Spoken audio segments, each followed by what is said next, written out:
Finance Minister Malusi Gigaba had a tough task in his inaugural budget speech on Wednesday, 21 February. He focused on the wider issues confronting our economy, including allegations of state capture and corruption and the potential resultant eroding of public trust. Sustainability of the nation's finances was a key theme. He described the budget as tough but hopeful. Hopeful because of certain recent improvements in the economic prospects, but tough because of the need to raise more tax revenues, mainly through the increased VAT rate, and also to moderate spending. The national priorities which were described as most pressing were educating our youth, protecting the vulnerable, and investing in enablers of inclusive growth. What will government be spending on? Government has identified expenditure cuts totaling 85 billion rand over the 3-year spending period, with the Passenger Rail Association, SANRAL, and the Water Boards all getting less money. Additionally, the municipal infrastructure grant has been cut.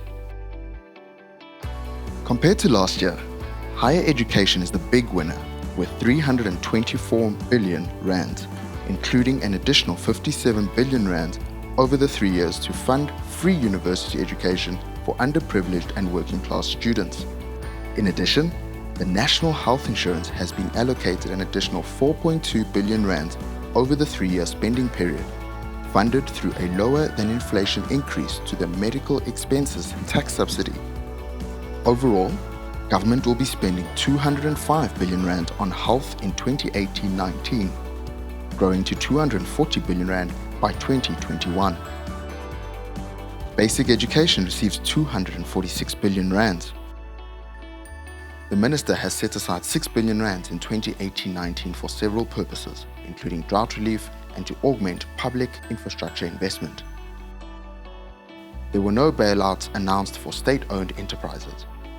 The budget deficit, currently at 4.3% in 2017-18, is expected to improve to 3.6% in 2018-19 and 2019-20, and to 3.5% in 2020-21. This is better than the projections released in the October medium-term budget policy speech. Tax collections. It's a tough budget for taxpayers, with tax to GDP ratio increasing to 26.85% in 2018-19. It is expected to rise further to 27.2% in 2020-2021. As regards tax collections, he presented a raft of new tax measures which will collect an extra 36 billion rand for the fiscus, while also funding free tertiary education for underprivileged students. VAT increases to 15%, the first increase in 25 years. This will add 22.9 billion rands to the fiscus. The current zero rating of basic foodstuff, including maize meal, will limit the impact of higher VAT rate on the poorest household, promised the minister. There will also be an above-average increase in social grants. There are only limited adjustments to tax brackets for individuals to account for inflation, known as fiscal drag.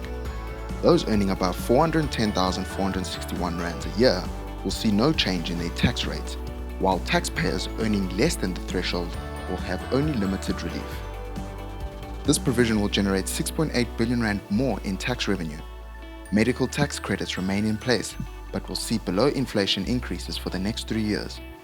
Ad valorem taxes on luxury goods, including cosmetics, electronics, cell phones and motor vehicles, will raise another 1 billion rand. Fuel costs will be higher, with the general fuel levy rising by 22 cents a litre and the road accident fund levy rising by 30 cents a litre. This will bring in 1.2 billion rands. Excise duties will increase too, raising an additional 1.3 billion rands. Higher estate duties will bring in 150 million rands. The health promotion levy, sugar tax, and environmental levies will bring in 1.9 billion rands and 300 million rands. Some taxes on tobacco will increase by 8.5%. Alcohol excise duty will rise by between 6 and 10%. Carbon tax will be implemented on 1 January 2019. We currently expect total tax revenue for 2018-19 to reach 1.345 trillion rand. Conclusion. The taxpayers most affected by the tax changes will be individuals, both because of being affected as consumers by the increase in the VAT rate and also because of bracket creep.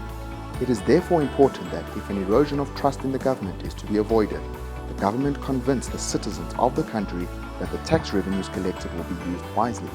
recent election of President Cyril Ramaphosa has been very positively received both locally and internationally. The emphasis in the budget speech on carefully managing expenditure and tackling corruption is no doubt intended to build on that positive momentum.